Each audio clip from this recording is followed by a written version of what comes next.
Hello everyone. हमारा आज का टॉपिक है कॉन्सेप्ट ऑफ लाइट प्रोपगेशन।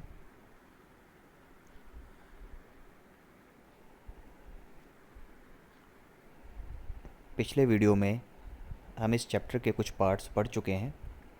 जो बाकी के बचे हुए पार्ट्स हैं वो हम आज इस वीडियो में कवर करेंगे। तो चलिए शुरू करते हैं।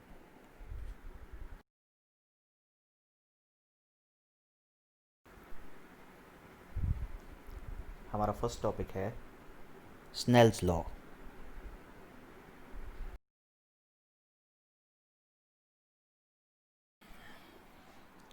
स्नेल्स लॉ क्या कहता है? The ratio of sine of angle of incidence to the sine of angle of refraction is constant for the light of given colour and the given pair of media. इसमें दिए हुए माध्यम और दिए हुए लाइट के रंग के लिए इंसिडेंस के साइन एंगल और रिफ्रैक्शन के साइन एंगल का अनुपात कांस्टेंट रहता है।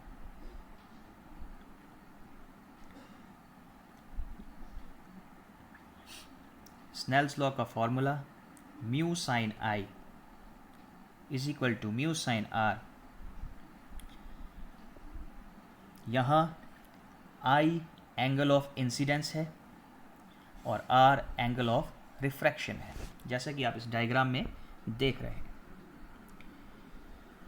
रिफ्लेक्टेड रे इंसिडेंट रे जब मटेरियल मीडियम पर आकर टकराती है तो वो नॉर्मल के साथ एंगल ऑफ इंसिडेंस बनाती है, लेकिन जब वो रे दूसरे मटेरियल मीडियम में जब वो एंटर कर जाती है, जब वो अपनी दिशा से बेंड हो जाती है तो वो एंगल ऑफ रिफ्रैक्शन बनाती है। स्नेल्स लॉ का formula mu i sine i is equal to mu two sine r. I angle of incidence and r angle of refraction.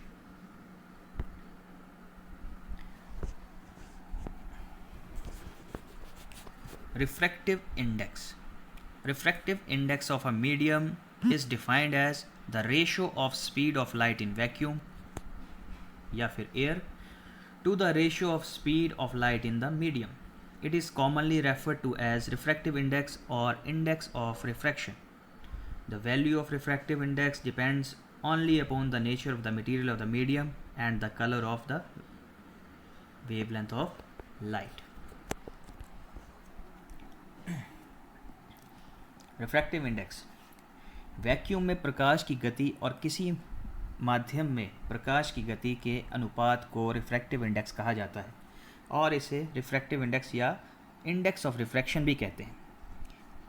इसकी वैल्यू केवल माध्यम की सामग्री की प्रकृति या प्रकाश के रंग पर निर्भर करती है।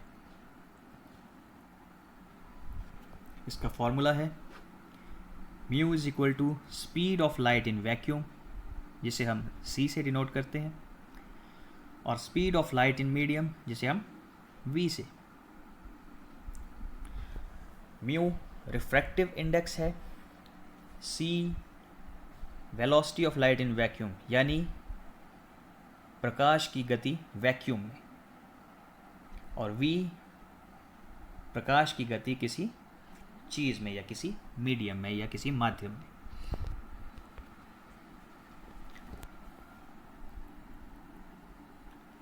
अब आता है critical angle. Critical angle is defined as the angle of incidence in the denser medium corresponding to which the angle of refraction in the rare medium is 90 degree. Critical angle वो एंगल है जिसमें denser माध्यम या denser medium के incidence angle के अनुरूप rare माध्यम का रिफ्रैक्शन एंगल 90 डिग्री होता है। It is represented by c, इसे हम c से दर्शाते हैं। And it's value depend upon nature of media in contact, और इसकी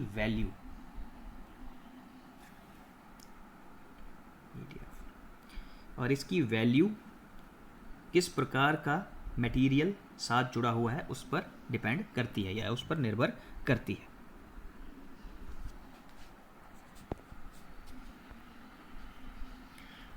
अब आता है total internal reflection. It is defined as the phenomena of reflection of light in denser medium from an interface of this denser medium and the rarer medium. It follows the common law of reflection. इसमें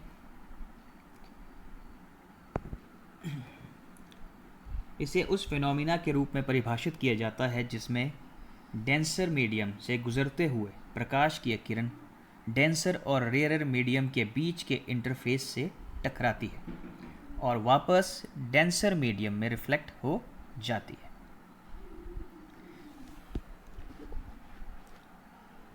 light should travel from denser medium to rare medium. यहाँ एक बात गौर करने लायक है, एक बात का ध्यान रखें कि जो रिफ्लेक्शन था उसमें जो रे ऑफ लाइट थी वो रेयर मीडियम से आकर किसी मीडियम पर टकराती थी.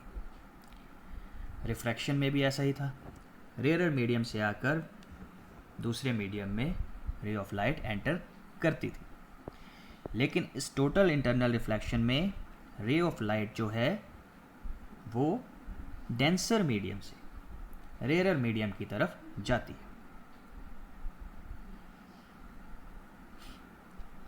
Angle of incidence in denser medium should be greater than the critical angle for the pair of media in contact. जो एंगल ऑफ इंसिडेंस है डेंसर मीडियम का वो बड़ा होना चाहिए क्रिटिकल एंगल से for the pair of media in contact. अब इस डायग्राम में ज़रा देखते हैं. यहाँ देखिए कि एक रे ऑफ लाइट, ये तीन तरह की उन्होंने तीन एग्जांपल्स दिए हैं यहाँ पे कि जब angle of incidence critical angle से छोटा होता है तो ray of light denser medium से रेयर मीडियम में प्रवेश कर जाती है, लेकिन वो थोड़ी सी मुड़ जाती है जिसको हम रिफ्रैक्शन भी कहते हैं. जब रे ऑफ लाइट जब angle of incidence critical angle के बराबर होता है यानी 90, तो रे ऑफ लाइट दूसरे मीडियम में एब्जॉर्ब कर जाती है और 90 डिग्री का एंगल बनाती है. अब आता है टोटल इंटरनल रिफ्लेक्शन का फिनोमिना. जब ray of light denser medium से रेयर मीडियम की तरफ जाती है और रास्ते में एक्स वाई इंटरफेस से टकराकर डेंसर मीडियम में ही वापस रिफ्लेक्ट हो जाती है, तो angle of incidence critical angle से बड़ा होता है.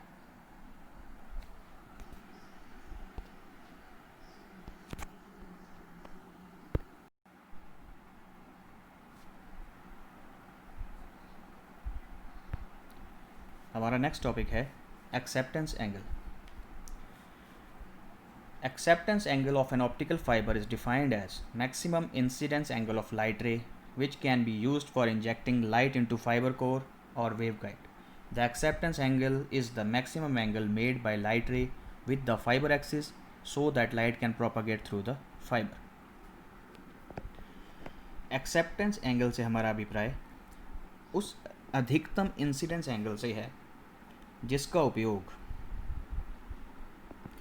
फाइबर कोर या वेव गाइड में प्रकाश को इंजेक्ट करने के लिए किया जा सकता है.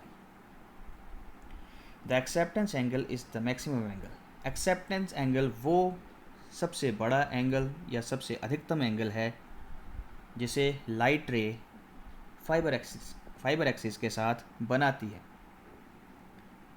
ताकि लाइट यानी कि प्रकाश सही तरह से फाइबर से गुजर सके.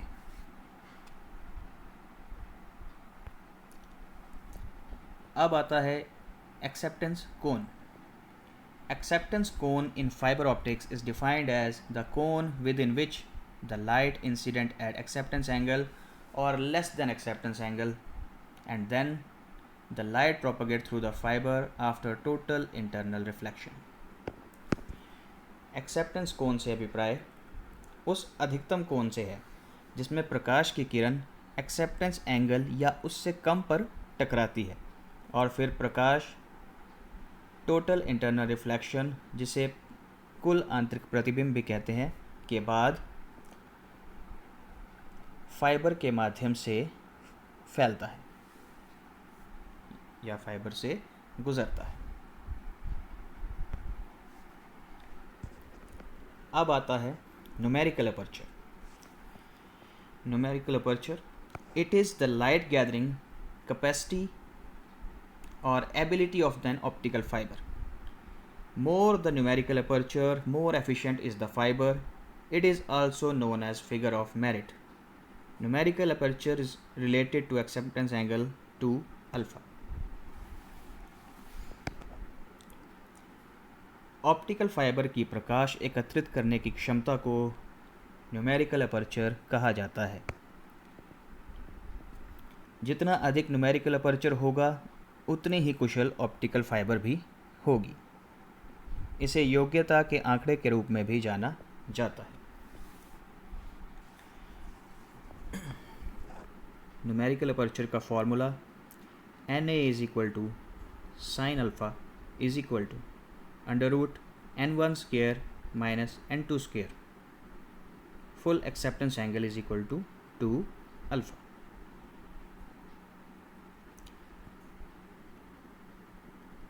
सो आज के लिए बस इतना ही। Thank you so much for watching my video.